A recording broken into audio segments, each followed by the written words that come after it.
What's up YouTube, welcome back to another video on my channel Skotrix, and today as you can see we are back on NBA 2K21 for another build guide video. And in today's video I'm going to be showing y'all how to build the Dirk Nowitzki build. This build is amazing. It's called a back to basket big, which is a pretty rare name, and this build can really do it all. It can shoot amazing, it has a ton of shooting badges, it can obviously shoot fadeaways really well, also mid ranges and 3-pointers really well. It can also do post hooks and close shots really good. It's a good inside build as well as an outside build. It has a decent amount of playmaking and also a decent amount of shooting. So it's a really good all around build. Now without any further ado, let's get right into the video here.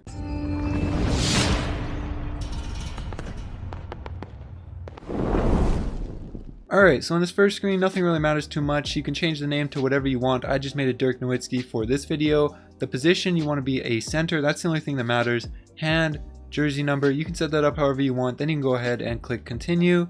Now for the skill breakdown, you want to go down to the green and blue one that is leaning more towards green. This one right here, right below the pure green one. Make sure you take this one and not either the one that leans more towards blue or the perfectly balanced one. You want to make sure you have the one that leans more towards green, and you're going to want to go ahead and confirm this one. Don't look at the stats too much right now, they're going to change a bit, so just take that one right there. Now for the physicals profile, you have really two choices here. I recommend going with balanced. I think this is the best one for this build for sure. It's really good all around. These are going to change a little bit, but not too much. This is generally what you're going to get right here, what you see on the screen. You could also go with this one if you don't care about speed, but I think it's important to have a little bit of speed. So I'm going to take balanced. I recommend that you take balanced as well, but you could also take pink and blue. But like I said, I'm going to confirm the balanced one. Now for the attribute and badge distribution right here, this is where the build really gets nice. You'll see how good this build really is in the attribute and badge distribution right here. So first for finishing is really easy, and it's really good as well. All you want to do is max out your close shot and your post hook. You can see you already have 7 finishing badges. Just put your your standing dunk up 1. That goes up to 8 finishing badges. Perfect amount of finishing badges. I'll show you how to put on the badges at the end of the video, but you're going to be good with that just like that. I tried making this build with more finishing badges, but it really wasn't as good. This is the best way to make it. I took less from playmaking and defense, put it into finishing. It wasn't as good. It's so unnecessary to have these other finishing stats upgraded when this is really all you need. So just keep the finishing like that. But for shooting, you want to max out everything right here for shooting. You can see you have a 71 3-pointer. That's going to go up a little bit, but you also have 27 shooting badges, so you should be able to shoot with that, because 27 shooting badges is a ridiculous amount of badges. That's so many shooting badges. You should be good with a 71 3-pointer, and again, it's going to go up a little bit, and obviously you could buy jump shot boost, or once you get above 95 overall, it'll go up a little bit naturally, but you'll be good. You'll 100% be good. But you can see the post fade right there is where it's really at. 93 post fade already. That's amazing. Like, you're never going to be missing post fades when it's that high. And you also have an 85 post hook, so you can really do anything inside. But now down to playmaking, just max out pass accuracy and post moves like that. But you don't actually need your pass accuracy on max because you don't need all those playmaking badges. It's really overkill. So you can just knock this down right here. So you get 9 playmaking badges. But then you can go down to interior defense. You want to max that out. Defensive rebound, you want to max that out. Offensive rebound as well, and block. So you can see right there that gives 8 defense badges. That's the perfect amount of defense badges right there, and you should be good just like this. You can see 8 finishing, 27 shooting, 9 playmaking, and 8 defense. Really good badge distribution, and the attributes are already looking good, already looking like Dirk, and they're gonna get even better as we go. So next you just want to click confirm. For the body shape, doesn't really matter. You could really take whatever you want. I'm not sure which would be closest to Dirk. Probably, defined maybe, even though Dirk isn't very defined. It looks the most similar to him in my opinion, so that's the one I'm going to take right there. Now for the height, you just want to stay at 7 foot. This is the best spot to be. You don't need to be any taller, you don't want to be any shorter. 7 foot is exactly where you want to be for the height, just right at base. So go ahead, confirm that. Now for the weight, pretty simple. You just want to go up 2 pounds. You can see the only things that change is your interior defense goes up 1, your strength goes up 1, and your vertical goes down 1. Don't worry about the vertical going down.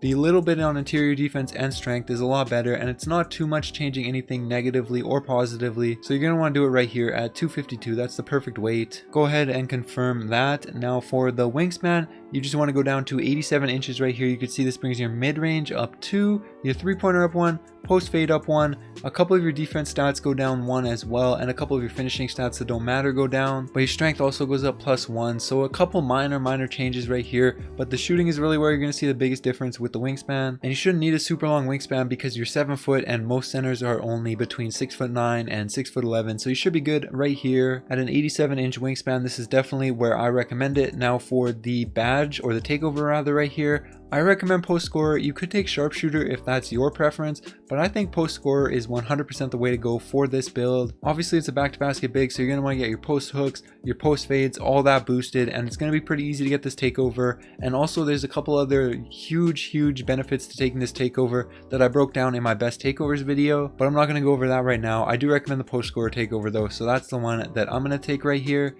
And as you can see, boom, back to basket big, shades of LaMarcus Aldridge, Nikola Vucevic, and Patrick Ewing. But this build really does play like Dirk. Amazing build. Now I'm going to show you guys, like I promised, how to put on the badges right here. I recommend you stick around for this. It'll only take a minute or two, and I'll also show you the final attributes right here. And you could screenshot this if you want to, or you could just look at it, pause the video, look at it, but that's the final attributes for the build. Now first off, for finishing badges right here, all you want to do is get back down Punisher up to gold, just like that. Then you want to get deep hooks onto gold as well. And then with these last two badges right here, there's a bit of personal preference. Some good badges would be consistent finisher, drop stepper possibly, putback boss would definitely be good. Pro touch is definitely good if you know your release, but how I'm going to put it for this specific build, I'm just going to put these on to putback boss, get that up to silver right there, and you should be good with these finishing badges right here. Shouldn't have any problem shooting hooks at all or scoring in the post with any finishing there, so that's really good. Now on to shooting. 27 shooting badges again is super good, and you can get these up to Hall of Fame. So Hall of Fame catch and shoot is going to be the first thing you're going to want. Then go to corner specialist, max that out as well. Deadeye you're going to want on gold. You're going to want deep fades on Hall of Fame, obviously, because you're going to be shooting a ton of fadeaways with this build, I would assume, because that's one of the major strengths of this build. And then you're probably going to want Hot Zone Hunter on Hall of Fame. As long as you have Hot Zones, you're definitely going to want that. Range Extender on Hall of Fame, another must badge that you really need. And with these last four, I recommend getting Flexible Release on Hall of Fame. You could also take maybe Green Machine, but I think Green Machine is a really overrated badge this year. I don't think it's that good, so I don't recommend that. I say get Flexible Release. Flexible Release is a really good badge this year, so that's what I would invest into. I would set it up just like this, but obviously a little bit of personal preference depending on your play style. You might want to change it up a little bit to fit your personal liking, but this is how I'm going to confirm it for this build right here. Now on to playmaking badges right here, you have 9. All you're going to need is gold Dream Shake, gold Unpluckable, and gold Needle Threader, just like that. These are all the badges that you need for playmaking. You really don't need to worry about any of these other ones. Your pass accuracy is good, so you don't need Break Starter, Bailout, none of that, Lob City Passer, none of that. You don't really need Quick First Step because you're not going to be like slashing off the dribble or anything, so it's kind of a useless badge. Post Spin Technician is decent, but you don't need it for this specific build in my opinion. Unless you think you're going to be doing post spins a lot, then feel free to put it on. But this is how I'm going to confirm the playmaking badges right here. Now on to defense. You have 8 defense badges, and how I would recommend putting it is gold Rim Protector, gold Rebound Chaser, and silver Intimidator, just like that. This is the best way to set up the defense badges in my opinion for this build. I know a lot of people will say Intimidator is a terrible badge this year. It's not terrible. It has been nerfed pretty badly, but it's not terrible. It's still an okay badge. Definitely something that you're going to want for this build, considering that you don't have defense in the build. So this is how I'm going to set up the badges right here. This is how I recommend you set up the badges as well. Then you can go ahead, click confirm, and there you guys go. That's how you build the Dirk Nowitzki back to basket big in NBA 2K21. Hopefully you enjoyed the video. If you did, make sure you like, subscribe to my channel if you're new. I upload daily NBA 2K21 content, build guides, jump shots, tips and tricks, all that. Make sure you sub right now so you can say you're here before 6K, and also follow me on Twitch. Link will be in the description. But anyways, that's gonna be it. All right, peace.